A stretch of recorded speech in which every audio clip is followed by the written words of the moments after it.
what if the most hyped Pixel phone of the year is actually a step backward? Yeah, we didn't expect to say that either, but buckle up. Because the Pixel 10 might be the most confusing, and dare we say, controversial release Google's ever dropped. Welcome back, viewers, Sam here. If you love juicy leaks, bold takes, and everything in between, like the video, share it with a friend, and don't forget to subscribe so you never miss an update from the tech world. Now, let's dive into what has Pixel fans both thrilled and scratching their heads.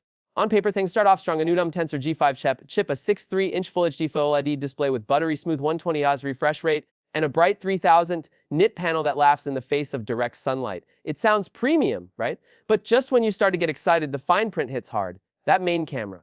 A 480p send sounds decent until you realize it's the same one from the budget Pixel 9. Ouch. The ultra-wide slashed down from 480p to just 12p. It's like Google went shopping in the parts bin and forgot we noticed these things. And sure, we do get a 10.8MP telephoto lens, the first ever on a non-Pro Pixel, but even that feels like a hand-me-down from last year's Fold model. Here's the thing, for a $799 phone, this camera setup is starting to look less like innovation and more like compromise. Especially when the Pixel 9 had a better main sensor. And if you're thinking, well, at least it's getting a design refresh, think again. The leaked renders look almost identical, matte sides, glossy back, modern but familiar. It's like putting a new coat of paint on last year's model and calling it a day. And let's talk cooling, or lack of it.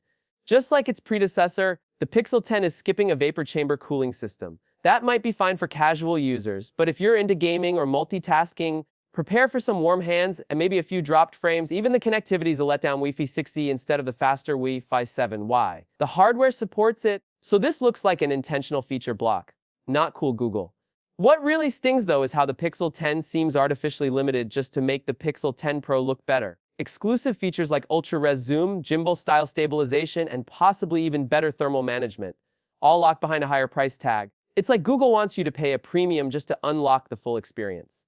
But wait, it gets spicier. Some sources claim the Pixel 10 might actually lose certain software perks that were standard before. Features like advanced video stabilization or enhanced night mode could be kept for Pro models only. So even if the hardware is capable, the experience might still feel watered down. That's frustrating for fans who expect Google to push boundaries, not play it safe. Of course, it's not all bad. That 497 mAh battery is a step up, and paired with the more efficient TSMC-built Tensor G5, battery life could finally be a Pixel strong point. And let's not ignore the clean Android experience that makes Pixel phones so lovable. But it's hard to shake the feeling that Google is holding back, even as competitors push forward. So who is this phone really for?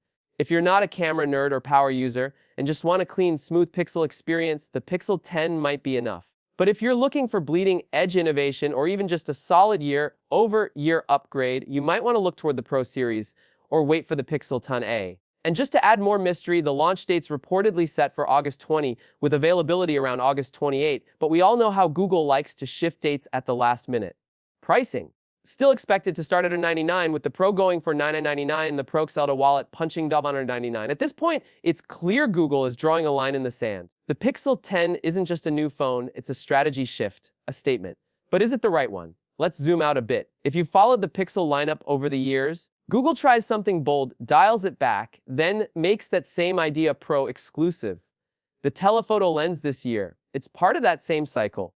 We saw the seeds planted with the Pixel 6 Pro, then pulled back from non-Pro models, only to reappear now as a new feature. It's clever marketing, but fans are catching on. And here's another wild twist: some insiders suggest the Pixel 10 might not get the full Android feature suite at launch.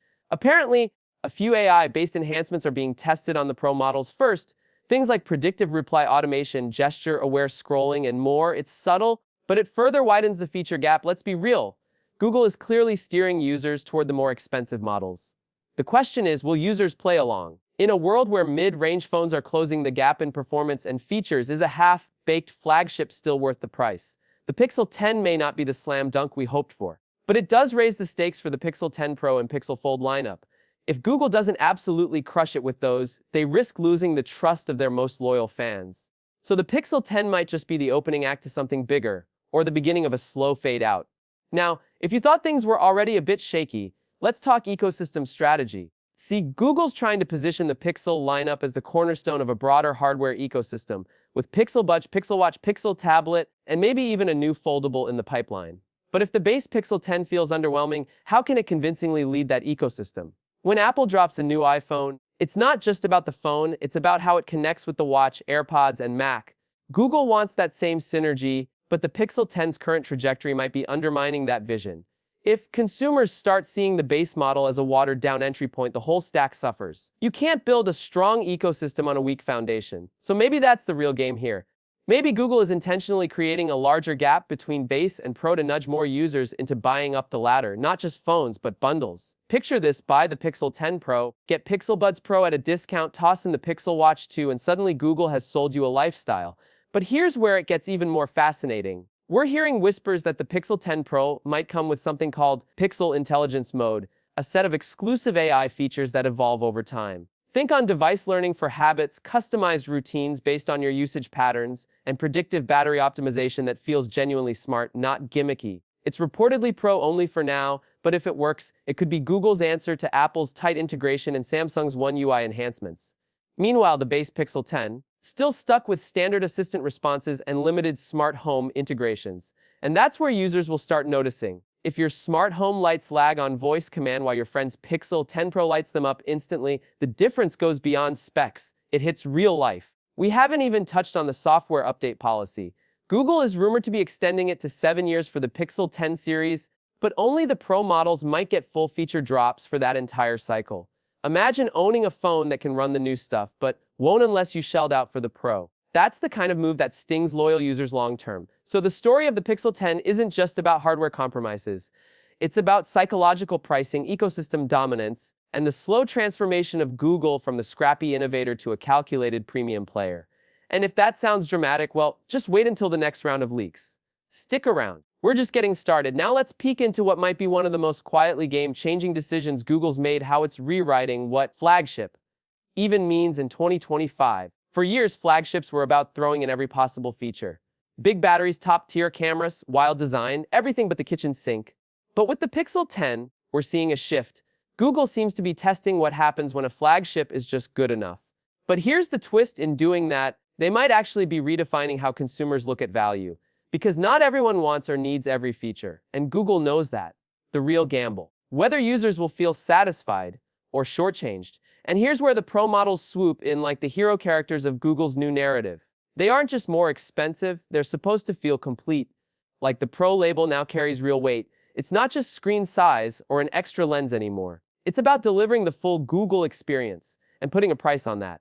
But if this strategy backfires, and users start feeling like the base Pixel is a half step rather than a flagship, then Google risks losing more than just sales. They risk diluting the entire Pixel brand. Because when you're playing in Apple and Samsung's arena, you can't afford to send mixed signals. So what's next?